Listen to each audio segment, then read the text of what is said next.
Hey, salut mes chouquettes.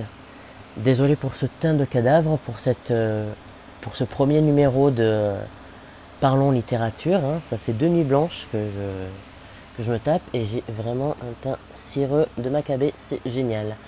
Donc pour ce premier numéro de Parlons littérature, j'avais envie d'aborder l'homoromance. Qu'est-ce que l'homoromance? C'est tout simplement des romans avec en guise de personnages principaux des homosexuels. Ouais, je vois certaines réactions, j'entends certaines réactions. Mais que vont penser les gens? Où vais-je pouvoir acheter ce genre de littérature? Est-ce de la littérature un petit peu trop osée que l'on peut trouver en sex shop? Eh bien non, il y en a plein, il y en a aux éditions tac tac tac tac que je retrouve Milady, Bragelonne, donc Milady Bragelonne. Après il y a des maisons d'édition spécialisées justement dans l'homoromance. Et dans l'homoromance, il n'y a pas que des romances entre deux hommes, il y a aussi des romances lesbiens, des romances trans, il y a de tout. Je connais pas après tous les autres tous les autres styles de romance comme ça, vu que étant gay, je suis plutôt attiré par ce genre-là, l'homoromance quoi, entre deux hommes. Et on trouve de tout. Il y a du fantastique. Dans le fantastique, on peut trouver du vampire, comme du super-héros. Voilà, avec mes doigts, c'est pas pratique, voilà. Comme du sorcier, de la magie, du loup-garou et autres entités mythologiques et surnaturelles. Mais encore, on peut aussi retrouver des histoires qui se lisent d'une traite tellement elles sont accrocheuses, joliment écrites, etc. On retrouve aussi des romans autobiographiques, comme celui-là. On voit la petite mention, voilà, roman autobiographique. On a des romans un petit peu plus sombres, dans le sens pas sombre, dans le sens où on pourrait l'entendre genre roman noir, mais plus genre histoire compliquée où il faut être vraiment accroché parce que les personnages ont du vécu assez compliqué, on va dire, hein. Soyons gentils, hein. On va dire que c'est plutôt des histoires assez compliquées et vaut mieux être psychologiquement armé. Nous avons aussi des romances adolescentes, hein, qui sont quand même très sympas et par exemple pour celui-là, honnêtement, je pense pas qu'il faille être spécialement majeur pour le lire, hein. Surtout que de toute façon, dans les romans de base, on retrouve beaucoup de scènes de sexe, sauf que le sexe hétéro passe plus facilement. Dans un monde hétéronormé, c'est comme ça que ça marche, hélas. Mais heureusement, on a des perles. Et notamment, on a aussi de l'humour. Et oui, nous les grandes folles, nous savons rire de nous-mêmes, écrire des textes qui sont drôles aussi. Bon, jusqu'à présent, il y a beaucoup de femmes qui écrivent, de femmes auteurs qui écrivent avec talent d'ailleurs, de l'homoromance. Je crois que j'ai peut-être une dizaine sur toute ma collection, j'ai peut-être une dizaine de romans qui ont été écrits par des hommes, mais ça change rien. Honnêtement, qu'est-ce qu'on s'en fout, c'est l'histoire qui compte. Et aussi du policier avec mon préféré, qui aura évidemment son propre épisode.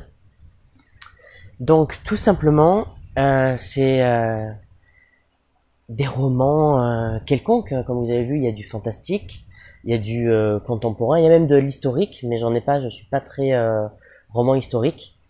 Il y a du policier, il y a vraiment de tout.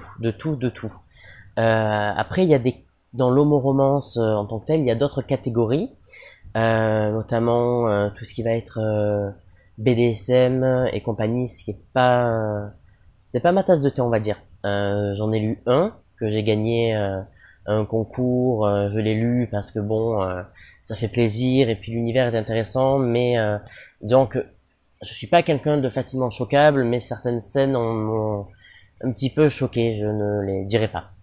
Voilà. Et puis le roman a été dédicacé, donc valeur sentimentale.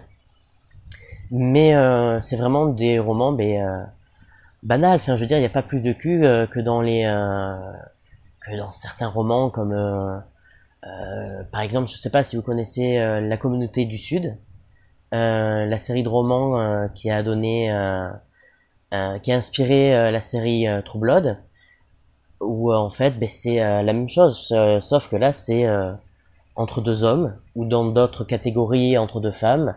Pareil, il y a aussi des histoires de trouples.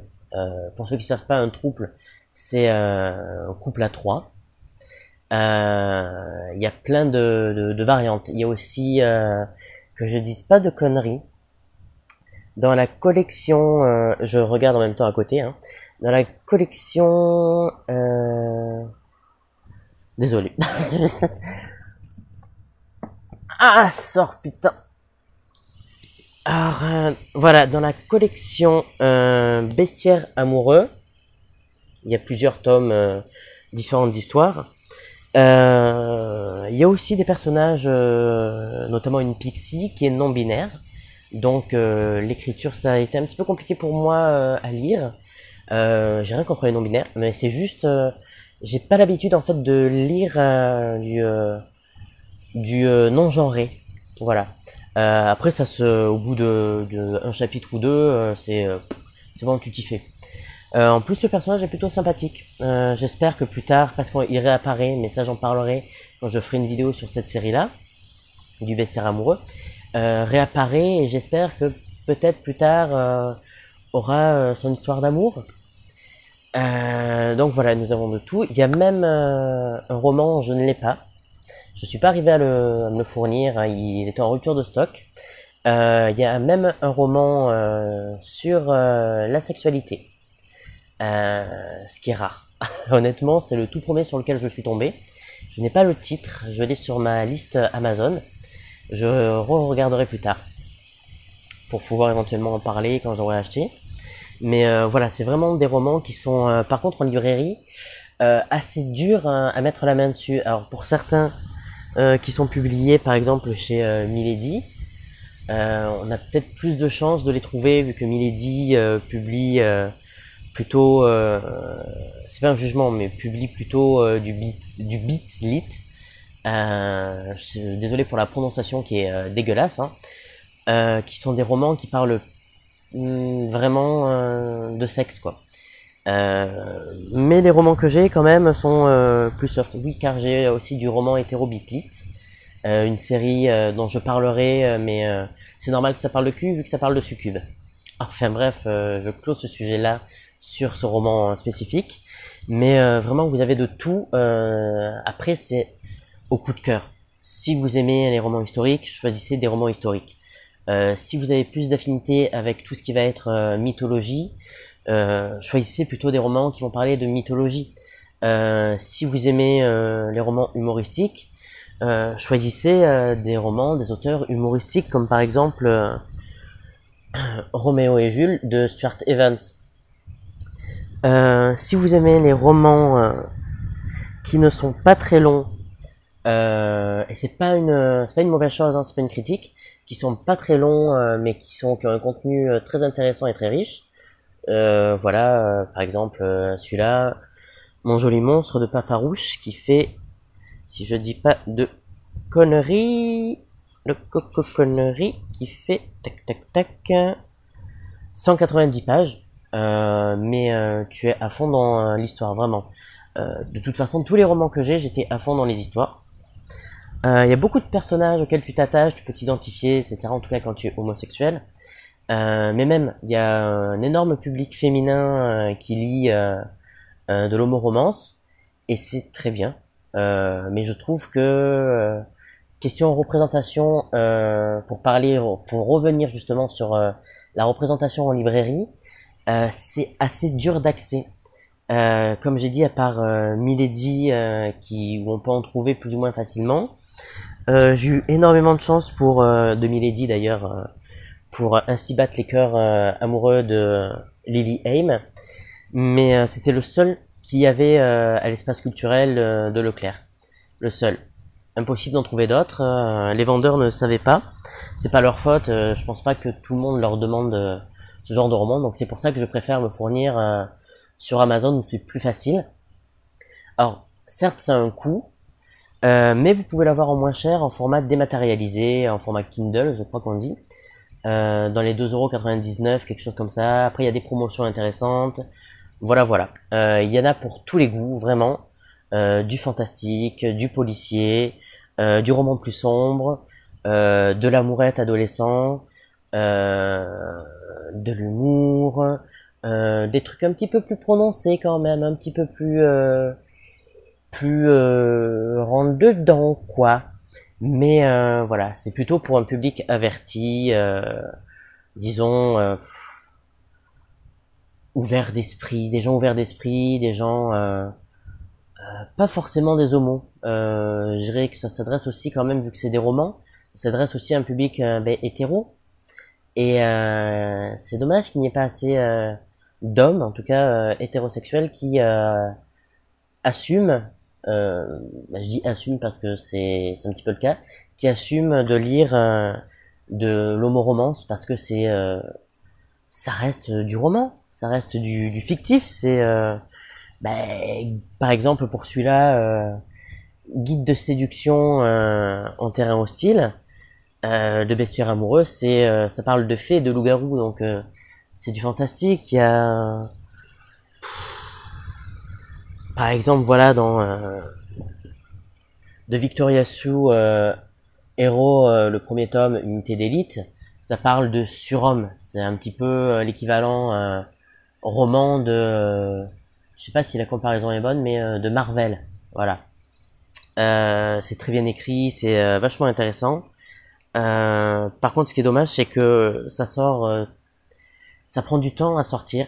Je pense que c'est la traduction, mais ça vaut le coup. Ça vaut le coup d'attendre. Bon, je pense du coup que pour cette première vidéo, je vais m'arrêter là. Ça fait déjà bientôt 13 minutes. Donc, je vous dis à une prochaine fois pour un autre sujet littéraire. Peut-être sur mon chouchou Unité K9 ou sur un autre chouchou que je n'arrive pas à remettre la main dessus. Voilà, un autre chouchou d'une auteure aussi que j'apprécie énormément, Les Loups de Riverdance. C'est toute une série. Unité K9 aussi, c'est toute une série. C'est pour ça qu'il y aura des épisodes consacrés à ça. Mais là, pour parler d'homoromance, je vais m'arrêter là. Sauf pour préciser une dernière fois que il n'y a pas que de la romance entre hommes. Il y a aussi femmes, trans, non-binaires aussi, il me semble. Après, renseignez-vous auprès des auteurs, auprès des groupes Facebook, renseignez-vous. Les gens sont très sympas, très accueillants. Voilà, si vous avez la moindre question, posez-la leur. Vraiment, vous pouvez même discuter avec les auteurs. C'est vraiment des groupes qui sont top. Bon, allez, sur ce, je vous laisse. Allez, ciao, ciao, et à bientôt.